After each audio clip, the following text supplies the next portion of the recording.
America में जन्म से मिलने वाली नागरिकता यानी कि बर्थ राइट सिटीजनशिप को लेकर एक बार फिर बड़ा संवैधानिक और राजनीतिक विवाद खड़ा हो गया है। सुप्रीम कोर्ट से झटका मिलने के बावजूद राष्ट्रपति डोनाल्ड ट्रंप अपनी इस बहुचर्चित नीति से पीछे हटने को तैयार नहीं है।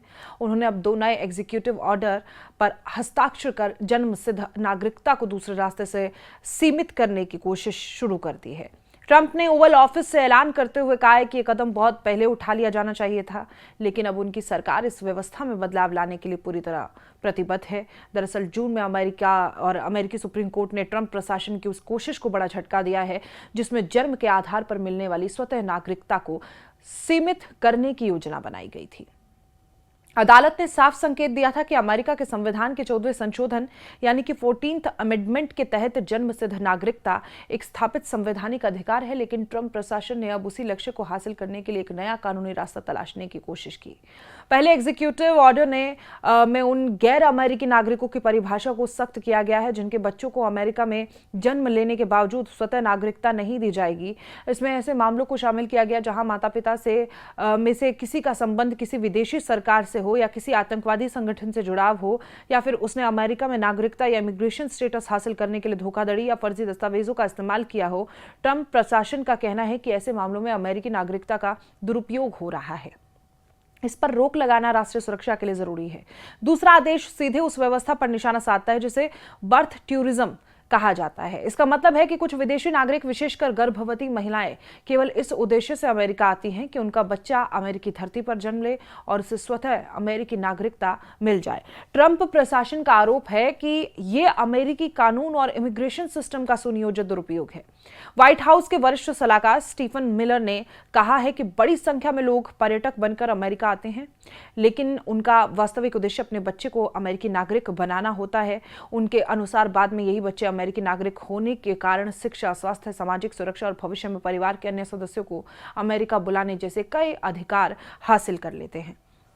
राष्ट्रपति ट्रंप का दावा है कि इस व्यवस्था का फायदा उठाकर सैकड़ों हजार बच्चों को अमेरिकी नागरिकता दिलाई जा चुकी है। हालांकि उपलब्ध आंकड़े उनकी बात से मेल नहीं खाते। माइग्रेशन पॉलिसी इंस्टीट्यूट की एक स्वतंत्र रिपोर्ट के अनुसार हर साल ऐसे मामलों की संख्या लगभग 22,000 से 26,000 के बीच रहती है और 2024 में तो केवल 9,600 ऐसे जन्म दर्ज किए गए जिसमें मां का स्थायी पता अमेरिका के बाहर था। विशेषज्ञों का कहना है कि ये संख्या अमेरिका में हर साल होने वाले कुल जन्मों की तुलना में बेहद कम है। कैलिफोर्निया विश्वविद्यालय के कानून विशेषज्ञ प्रोफेसर ग्रेबियल चिन ने इसे समुद्र में एक बूंद जैसा मामला बताया। कहा कि इसे राष्ट्रीय संकट की तरह पेश करना वास्तविकता से काफी अलग है। अमेरिका में जन्म से नागरिकता का अधिकार संविधान के 14वें संशोधन के तहत मिलता है और जिसे 1868 में गृह युद्ध के बाद लागू किया गया था। इस संशोधन के अनुसार अमेरिका की धरती पर जन्म लेने वाला लगभग हर बच्चा स्वतः अमेरिकी नागरिक माना जाता है, चाहे उसके माता पिता की नागरिकता कुछ भी हो।